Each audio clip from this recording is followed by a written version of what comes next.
तो वीडियो शुरू करने से पहले मैं माफ़ी चाह लूँगा आप लोगों से, क्योंकि सब कुछ पहले से ही शुरू से शुरू करने के लिए। तो क्या है, एक प्रॉब्लम की वजह से ऐसा कुछ हो रहा है।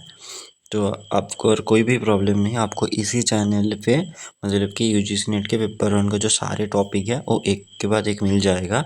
और जितने भी सीरीज़ लेकर आएंगे हम इसी चैनल पर ही लेकर आएंगे। और इन फ्यूचर हम लोग जो पेपर टू है उसके लिए भी ट्राई करेंगे। तो आज हम लोग पढ़ेंगे रिसर्च एप्टीट्यूड। रिसर्च एप्टीट्यूड में आज हम थोड़े बेसिक को जान लेंगे, मतलब कि उसके कैरेक्टरिस्टिक, उसके क्या डेफिनेशन है, रिसर्च होता क्या है, रिसर्च एप्टीट्यूड क्या है, ये सारी चीज़ों को हम जान लेंगे। रिसर्च एप्टीट्यूड जो है वो यूजीसी नेट के पेपर वन का बहुत ही एक इम्पॉर्टेंट टॉपिक है। और आप अगर अच्छे से इस चीज़ों को एक एक करके, मतलब कि सारे चीज़ों को जो भी है इस रिसर्च एप्टीट्यूड में, उसे एक के बाद एक अगर आप अच्छे से समझोगे तो आपका जो रिसर्च एप्टीट्यूड में जो क्वेश्चन आता है वो करने में थोड़ा ईजी होगा। और चीज़ें आपको अगर क्लियर नहीं होगा तो क्वेश्चन करने में भी आपको बहुत प्रॉब्लम होगी। तो पहले आप चीज़ों को थोड़ा अच्छे से समझे, रिसर्च एप्टीट्यूड क्या है, इनमें जो जो टाइप्स है, कैरेक्टरिस्टिक है, जो जो डेफिनेशन है, जा जा जितना भी जो कुछ है, पहले अच्छे से उसको दिमाग में घुसाइए और अच्छे से समझे। उसके बाद आप लोग क्वेश्चन करिएगा, एकदम इजीली क्वेश्चन सारे के सारे हो जाएंगे। तो रिसर्च एप्टीट्यूड में हम पहले रिसर्च को चेक करेंगे, रिसर्च क्या है। उसके बाद हम रिसर्च एप्टीट्यूड में जाएंगे। तो तो पहले हम अगर रिसर्च देखें तो रिसर्च दो शब्द से मिलकर बनती है। एक होता है री और दूसरी होती है सर्च। री मीन्स तो हम सबको ही पता है, मतलब कि फिर से करना होता है ना, रीयूज़, फिर से किसी चीज़ को फिर से यूज़ करना होता है। और सर्च मीन्स हमको तो पता है खोजना, तो कुछ नया खोजना होता है। क्या होता है? कुछ नया खोजना, यही होता है रिसर्च। मतलब कि जब हम कुछ नया खोजते हैं तो होता है रिसर्च। इधर आपको वही लिखा हुआ मिलेगा, री मीन्स अगेन और search means to find out. तो रिसर्च क्या हुआ? To find out something new in any branch of knowledge. किसी भी ब्रांच ऑफ नॉलेज से कुछ नया ढूंढ के निकलना, वही होता है रिसर्च। तो इसमें क्या है, आपको एक थोड़ा सा, मतलब कि रिसर्च का एक थोड़ा सा अच्छा सा डेफिनेशन दिखने को मिलेगा।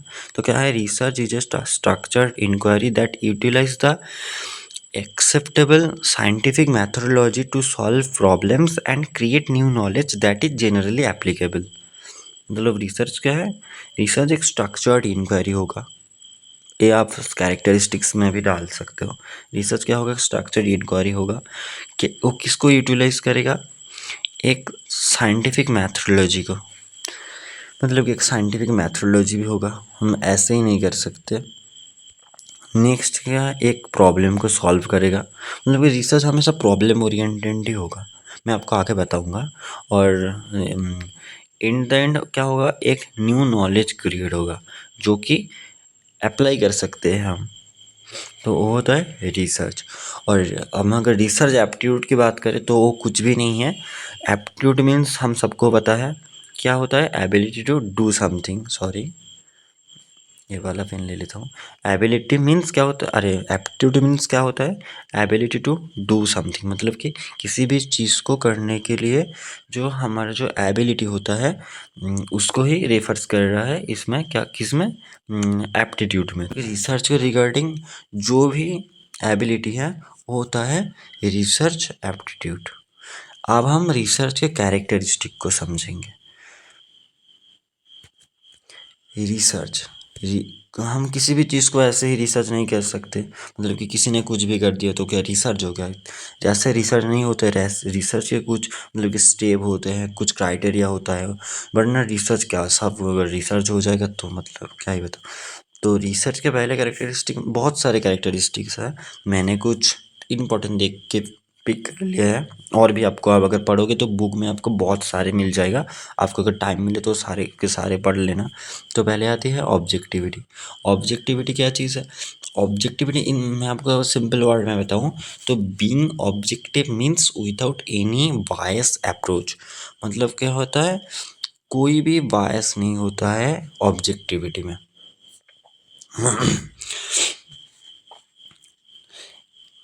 ये ऑलवेज क्या रिफ्लेक्ट, ऑब्जेक्टिविटी ऑलवेज एक साइंटिफिक और सिस्टमैटिक एस्पेक्ट को रिफ्लेक्ट करता है। मतलब कि साइंटिफिक भी होगा और सिस्टमैटिक भी होगा ऑब्जेक्टिविटी में।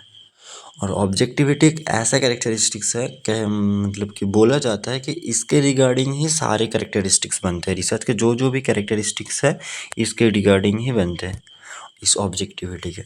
तो ऑब्जेक्टिविटी में क्या होता है, मतलब कि हम अगर कोई रिसर्च कर रहे हैं, हम अगर मान लेते आप अगर कोई रिसर्च कर रहे हो, इन फ्यूचर उसी फील्ड में कोई अगर वही वही रिसर्च को फिर से करके देखे तो उस दोनों का जो रिजल्ट है क्या होगा, सेम आएगा। मतलब कि इसमें कोई भी बायसनेस नहीं होगा, ये होता है ऑब्जेक्टिविटी। नेक्स्ट क्या है, रिलायबिलिटी में क्या होता है, रिलायबिलिटी में हम अगर एक ही रिसर्च को बार बार, मतलब कि एक से ज़्यादा बार हम अगर कंडक्ट करके देखें तो हमारा रिजल्ट बार बार क्या होगा, सेम आएगा। तो वो होता है रिलायबिलिटी। मैं आपको एग्जाम्पल से समझाता हूँ। मान लेते हैं हम दो चीज़ के ऊपर रिसर्च कर रहे हैं, जैसे कि मैं पहले स्क्रीन को क्लियर कर लूँ। तो हम क्या देख रहे हैं, रिलायबिलिटी। रिलायबिलिटी में मैं क्या बता रहा हूँ, मान लेते हैं मैं हम लोग दो चीज़ के ऊपर रिसर्च कर रहे हैं। एक है स्कूल स्टूडेंट के ऊपर हम एक रिसर्च कंडक्ट कर रहे हैं, जिसमें हम क्या देख रहे हैं, स्कूल स्टूडेंट का जो ग्रेड है और उसका जो वाचिंग टीवी है, उस दोनों में हम रिलेशन ढूंढ रहे हैं रिसर्च में। टीवी देखना और ग्रेड, अगर टीवी ज़्यादा देखेगा तो ग्रेड कम आएगा, सिंपल सा है। अगर टीवी कम देखेगा तो ग्रेड ज़्यादा आएगा। ये रिसर्च को हम अगर बार बार भी करके देखें तो सेम रिजल्ट आएगा। ऐसा नहीं होगा कि मतलब कि टीवी भी ज़्यादा दिख रहा है और ग्रेड्स भी ज़्यादा आ रहे हैं, तो ऐसा तो जनरली नहीं होता है। तो हम अगर किसी भी रिसर्च को बार बार कंडक्ट करके देखें तो अगर सेम रिजल्ट आए तो रिसर्च क्या होता है, रिलायबिलिटी। और ऑब्जेक्टिविटी में क्या था, हम अगर किसी भी रिसर्च को मतलब हम करें या फिर कोई और करे तो सेम आएगा। मतलब कोई भी कंडक्ट कर ले सेम आएगा, क्योंकि रिसर्च में क्या है, कुछ भी बायस नहीं है, इसलिए कोई भी रिसर्च कर ले उसका जो रिजल्ट है सेम आएगा। तो नेक्स्ट होता है वैलिडिटी। वैलिडिटी में क्या होता है, मतलब कि हम सभी के रिसर्च में एक चीज़ कॉमन होती है जो कि एक गोल होता है रिसर्च में। एक गोल छड़ा रिसर्च कैसे ही हो जाएगा, मतलब कि एक रिसर्च में एक गोल होता है, तो जिसमें हमारा एक अल्टीमेट गोल होता है। जैसे कि मैंने अभी एक एग्जांपल दिए थे आपको, बच्चे के टीवी देख रहे हैं और उसके रिगार्डिंग हम उसके ग्रेड देख रहे थे। तो एक रिसर्च का तो गोल होगा कि हम इस दोनों का रिलेशन चेक करेंगे या फिर इस फील्ड में हम कुछ नया निकालेंगे, कुछ ना कुछ तो गोल होता है। तो जिस भी गोल सेट करके हम रिसर्च कर रहे होते हैं, उसी गोल को वो अगर रीच कर पाते हैं, हमारी रिसर्च अगर उसी को रीच कर पाते हैं तो वो क्या होता है, वो वैलिड हो जाता है। मतलब कि वो रिसर्च वैलिड हो जाता है। इसको हम कहते हैं वैलिडिटी। Next systematic. सिस्टमैटिक तो आपको क्या ही बताऊँ, सिस्टमैटिक तो सबको पता है, मेरे से अच्छा पता है। सिस्टमैटिक क्या होता है, मतलब कि रिसर्च को हम अगर एक सिस्टमैटिक स्ट्रक्चर से करना है, मतलब कि ऐसे नहीं कुछ भी कर दिए, मतलब एक स्टेप बाय स्टेप पकड़ के अच्छे से करना पड़ता है। तो जनरलाइजेबिलिटी मतलब क्या होता है, हम अगर क्या कोई भी रिसर्च कंडक्ट करते हैं तो उसे रिसर्च को हम एक बड़ा पॉपुलेशन के ऊपर, पॉपुलेशन मीन्स तो आप अगर फ्यूचर मतलब कि मेरे वीडियोस आगे भी देखोगे तो आपको पॉपुलेशन भी समझ में आ जाएगा। पॉपुलेशन माने पॉपुलेशन ही है। मतलब कि सपोज हम स्कूल स्टूडेंट के ऊपर रिसर्च कर रहे हैं, तो रिसर्च तो हम इंडिया में जितने भी स्कूल स्टूडेंट हैं सबके ऊपर रिसर्च नहीं कर सकते। हम किसी स्कूल से दो बच्चे, इसी स्कूल से और एक स्कूल से तीन बच्चे, ऐसे करके हमें एक सैंपल उठाना पड़ता है। मतलब कि एक बड़ी चीज़ों से हमें दो तीन चीज़ें उठाकर फिर रिसर्च करना पड़ता है। फिर रिसर्च हो जाने के बाद जो हमारा रिसर्च का जो कंक्लूजन है वो जेनरली एप्लीकेबल होता है या नहीं, वो होता है जनरलाइजेबिलिटी। मतलब कि जो रिसर्च हुआ, मतलब कि रिसर्च में हम ये फाइंड किए कि बच्चे को ज़्यादा टीवी देखेगा तो मतलब कि ऐसे ही ज़्यादा टाइम ज़्यादा वेस्ट करेगा तो उसके ग्रेड्स कम आएंगे। तो ये सारे बच्चे के लिए ऊपर ही अप्लाई है ना, तो मतलब कि ये होता है जनरलाइजेबिलिटी। नेक्स्ट हम रिसर्च के अगर और कैरेक्टरिस्टिक्स को देखें तो क्या होता है, तो research should focus on priority problems. मतलब कि मैं पहले ही बता चुका हूँ रिसर्च क्या होता है, मतलब को आपकी जो प्रॉब्लम होती है तो एक मतलब उस प्रॉब्लम में फोकस करना पड़ता है।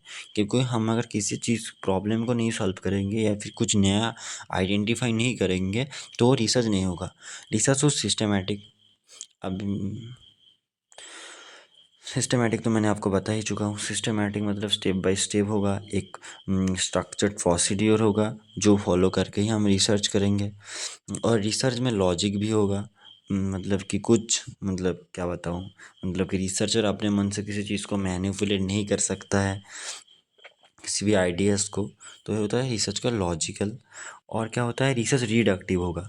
रिडक्टिव माने, रिडक्टिव मीन्स अब अगर किसी भी फील्ड पे या फिर किसी भी टॉपिक पे रिसर्च कर रहे हो तो उसी टॉपिक पे पहले किसी ने रिसर्च किया है वो आपको जानना पड़ता है, और उसके रिसर्च का कंक्लूजन भी आपको पढ़ना पड़ता है ताकि आपके रिसर्च में वही चीज़ें दोबारा ना आ जाए, मतलब कि रिसर्च रिपीट ना हो।